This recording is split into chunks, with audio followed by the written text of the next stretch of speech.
Hi, my name's Ken Lockie. Earlier this summer, I met with Farrow. B's an accomplished musician and has toured most notably with Dom Flemons and Gangsta Grass. Here's my interview with Farrow. Thank you, B, for taking the time to visit with us today. Of course.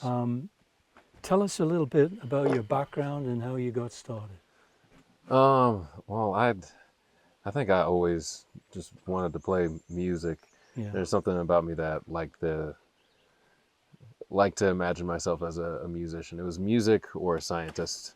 yeah, And when it came time to graduate high school, I'd put enough time into the upright bass and playing guitar that I could go ahead and get into music. I had my first gig when I was like 15, playing for this singer-songwriter, yeah. just learning his stuff on guitar. Mm-hmm. And from there, I'd get various jazz gigs because I was playing upright in high school. I saw the upright bass when I was 17. It was like, I really want to play that They're instrument. pretty cool, yeah. Yeah. So, Large, but cool. yeah, I picked that up and kind of stopped playing guitar that much for a long time, even though I used to shred it. In high school, I was figuring out what instrument I wanted. Yeah. And when I graduated, it was upright.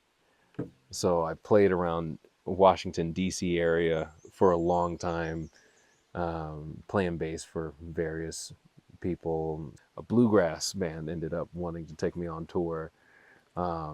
Is that how you kind of segued into that Gangsta Grass thing?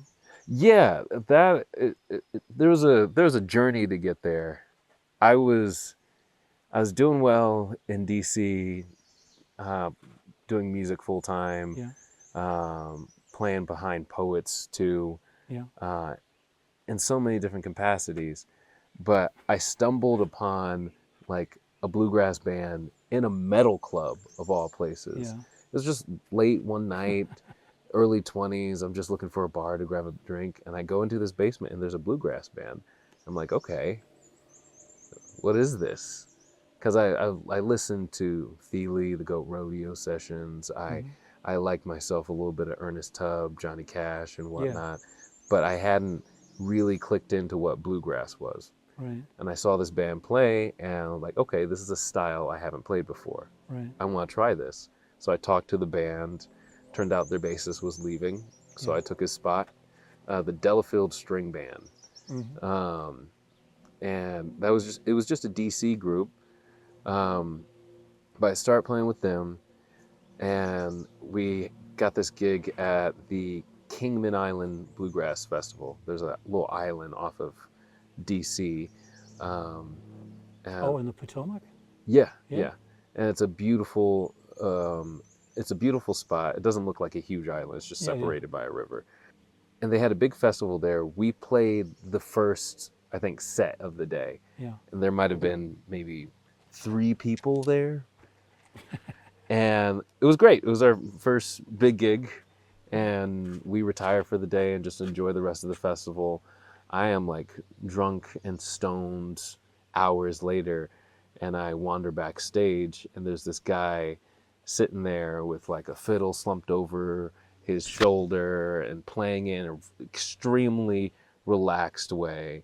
He's wearing like a Lee Jean shirt, and he just looked like, okay, if there's a definition of what you might think of a fiddler, is this scraggly guy might be it. yeah. And I was like, hey, uh, that's a pretty cool fiddle. And I'm holding 2 beers, and he's like, hey, it looks like you need a friend. I'm like, yeah. So I just give him a beer and sit down with him backstage, and come to find that he's playing with the headliner, and I just jam with them on a couple of tunes, and they don't have a bassist for the set. So I'm like, well, how about I play bass on your set? So you just kind of jammed it in there? Yeah. Yeah. And that was the It Hackensaw went Boys. well? That was the first. Delphil String Band was like fun to play in and explore, and that was the first professional bluegrass band I was playing in. And they were pretty. It was a pretty rough and tumble band. They'd been around for a while. They were I think they switched members early on with a couple of the Old Crow Medicines folks as well. I met Dom Flemons on the road, and Dom was looking for a bassist too. Dom played with the Carolina Chocolate Drops, or played with, he was founding member of the Carolina Chocolate Drops. And I just known him from checking out the Chocolate Drops, and it's like, oh, you're the guy. Of course I want to play with you. So I toured with him for a couple of years. Eventually, after a couple of releases, he was calming things down. Then Gangsta Grass needed a fiddle player, and I had only picked up fiddle playing with Dom. Yeah. Just because I always wanted to try it out, and he kind of threw me on stage with it. I literally was like, okay, that's good enough. Let's try that on stage. So we did that for a while, and I ended up playing with Gangsta Grass on fiddle. And I'd been doing that for the past couple of years, but I've been on the road for like 8 years. So coming off the road, honestly, here, and now musically, this is the first time in my life that I've really just put my own music forward. Yeah. I've been writing a lot. You're writing with Gangsta Grass, right? I was writing with Gangsta Grass. I'm on the new album. Yeah, I looked, and it looks like you're on. They've got singles coming out. Yeah. New album coming out. You're in there in the credits and all that.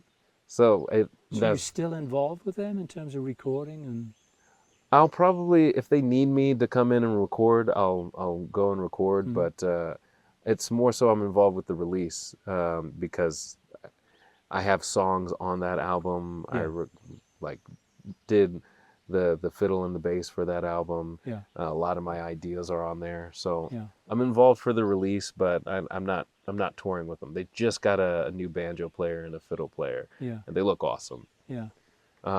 They record in Brooklyn, or where do they? We actually got a chance to record at Royal Studios, which is the studio that Al Green recorded at. And it's great. Royal Studios with Boo Mitchell down in Memphis. Like he added a punch that I didn't know the band could really have to those recordings. Wow. Yeah. It was a really fun process, honestly. I'm so excited for the whole album to be out. Yeah, the singles sound good. I've kind of taken a step back. I'm a little burnt out. When I joined the band, they were just releasing an album, and we released an album, No Time for Enemies, during the pandemic, which was great. And the pandemic was hard, too, because we were just about to go to Morocco and have a huge European tour. Yeah, all that got shut down. Yeah. Here's B. Farrow performing at Tower Bar, a song called Poem from a Prairie Vole. I'm going to do a poetry song because I just haven't played this song in a while.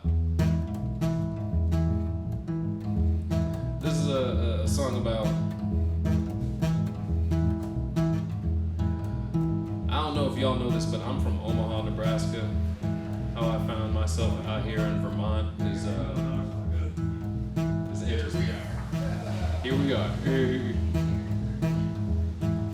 So this is a little song called Poem from a Prairie Vole.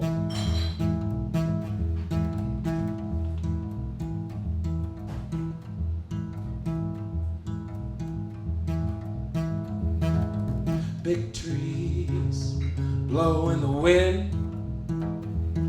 How strong trees keep digging in.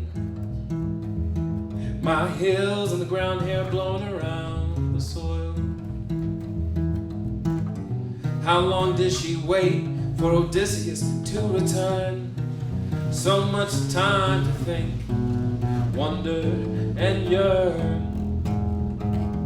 Big trees blow in the wind. Of strong trees keep digging in. My hills and the ground have blown around the soil. A spark and a bang made just about everything. So much time since we were one. Particles and quartz form forts our bodies.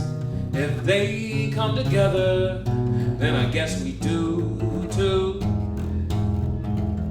Big trees wind of strong trees keep digging in. My hills and the ground have blown around the soil. What can I do but grow, knowing the right hands will know just where this harvest goes. Big trees blow in the wind of strong trees keep digging in. My hills and the ground have blown around the soil. See, I'm a vole of the prairie, not far will I tarry, just everywhere till I find the one that makes this world less weary. I think I saw her once straight across the sky. Now I look up every night, so I try to catch her eyes. Big trees, they blow in the wind. Oh, strong trees keep digging in.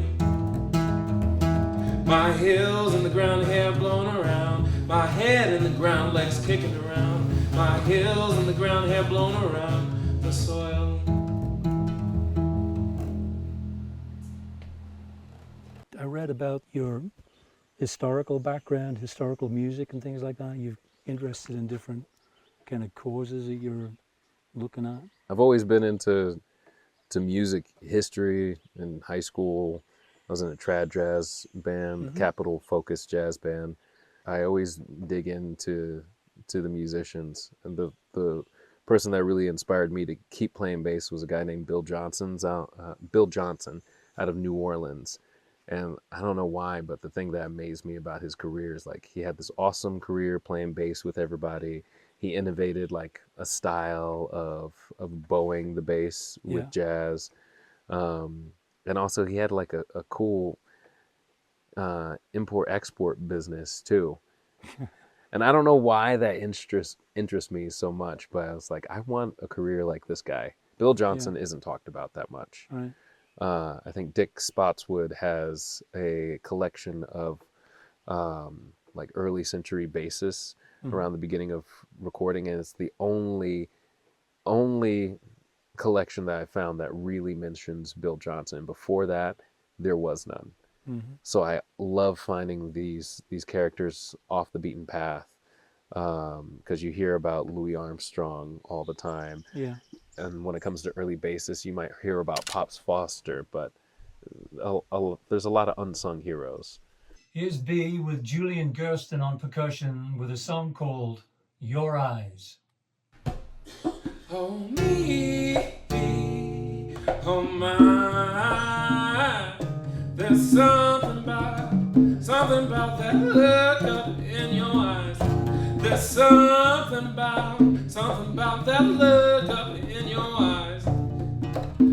They melt like fires in the sea. They make an island over me. Vision spin lava cold to be.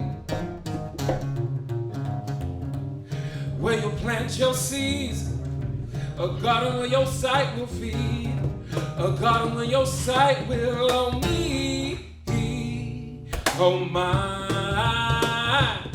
there's something about that look up in your eyes.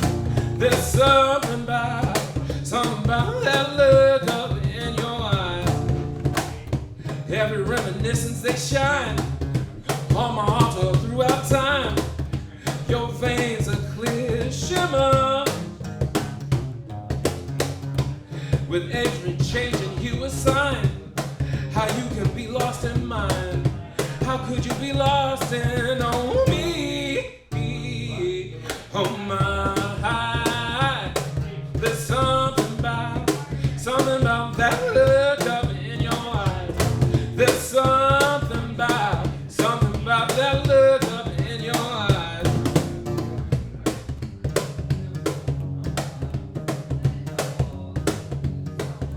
I know it's cold when they're blue. I know there's hope when there's something new. If every pupil could learn to look, if it took half of what they took, They'd write it down on every book. They'd write it down on every old me. Oh my, there's something about that look up in your eyes. There's something about that look up in your eyes. This part's for you, man.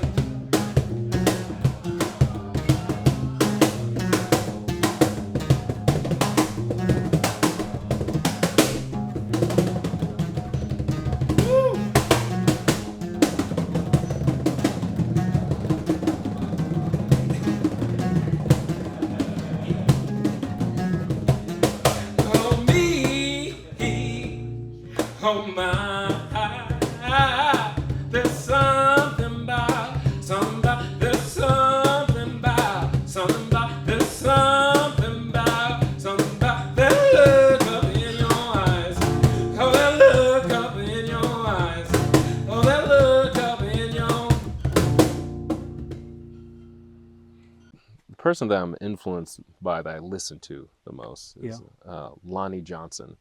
Lonnie Johnson. Yeah, like I really enjoy his style of country blues, and I find him like he's a codifying voice for country blues, because he brings in blues, he brings in uh, uh, a country voice to it, and also a ton of jazz. I feel like he is a beautiful combination of the musics that were cultivated here in an artistic voice. There's recordings of him going back to the 20s, 30s. Like he's very early days. Yeah.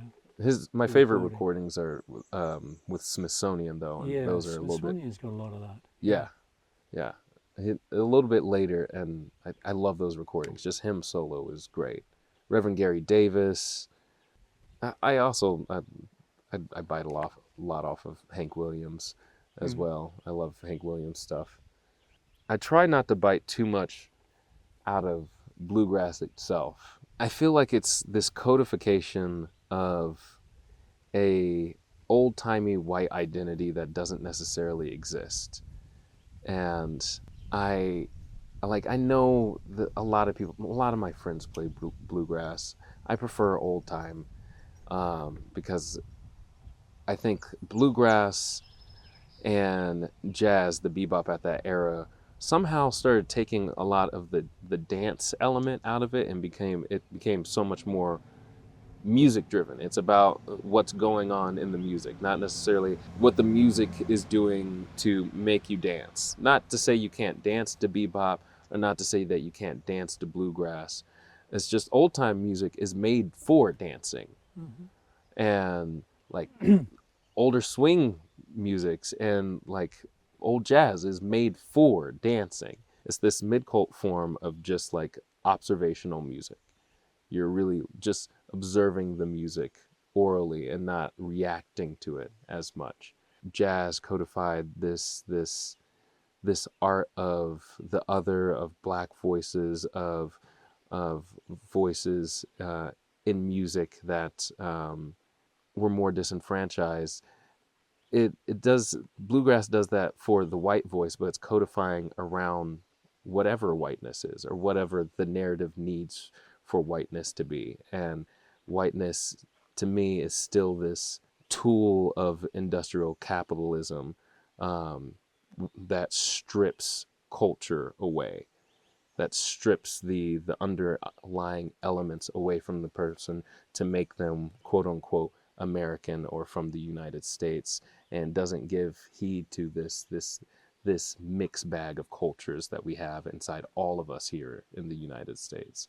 I just feel like bluegrass does a lot to codify whiteness, and unfortunately I'm just not down for that.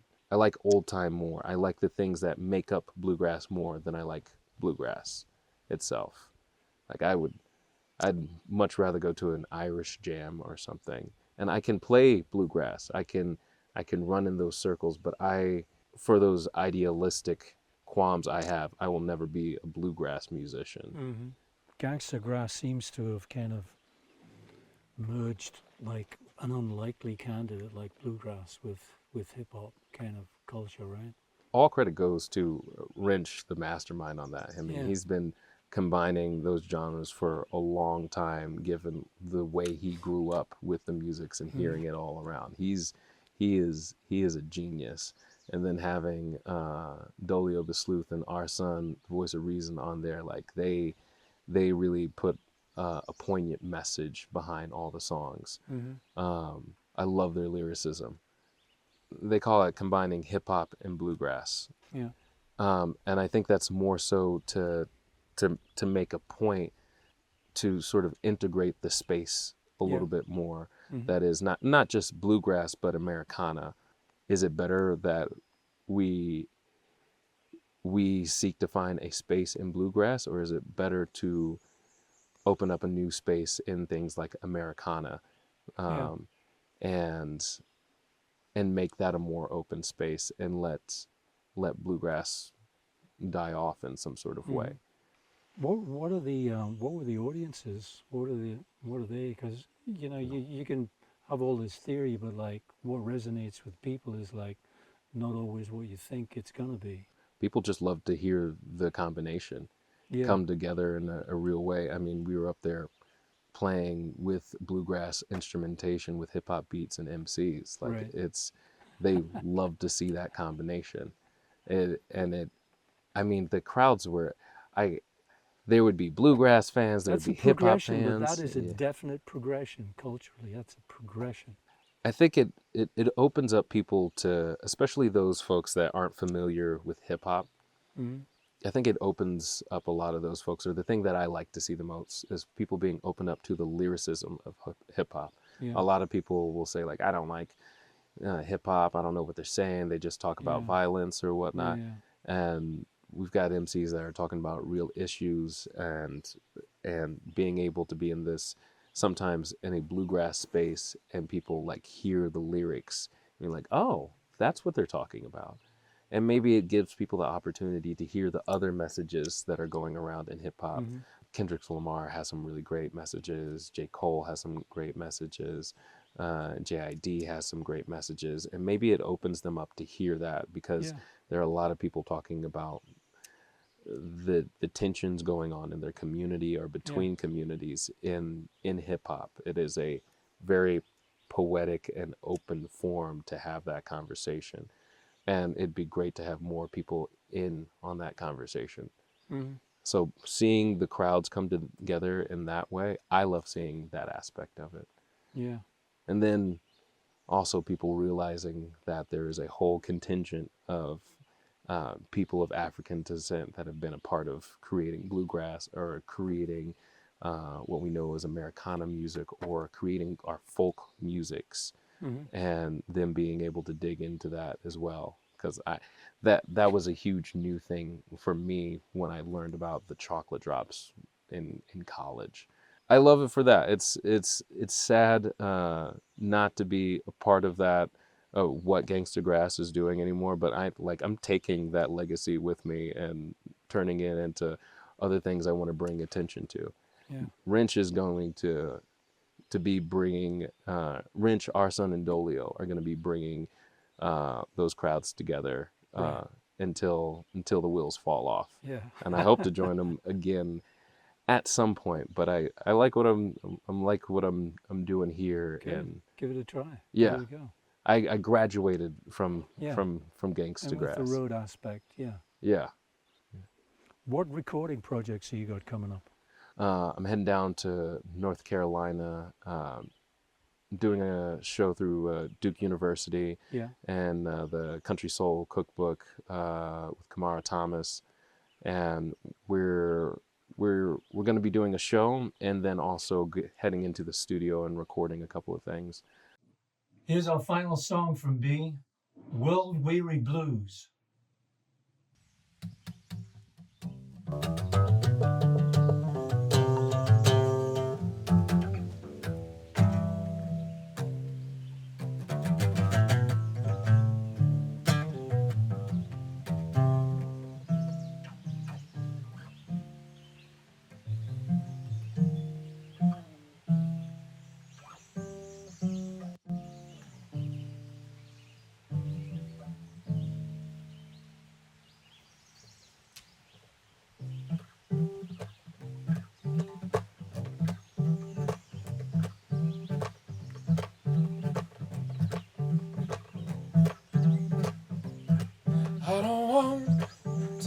to bed like this. I need my Mrs. Kiss. I don't want to fuss and fight, not right now. I need your arms, keep my face down. What makes me weary?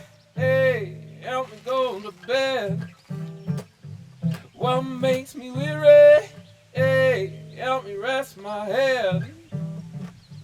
What makes me weary? Hey.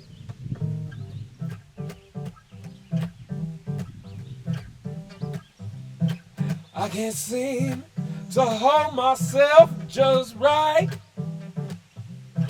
I need my baby to hold me tight.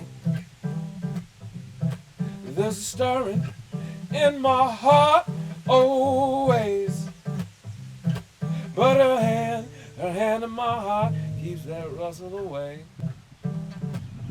What makes me weary? Hey, help me go to bed. What makes me weary? Hey, help me rest my head. What makes me weary? Hey.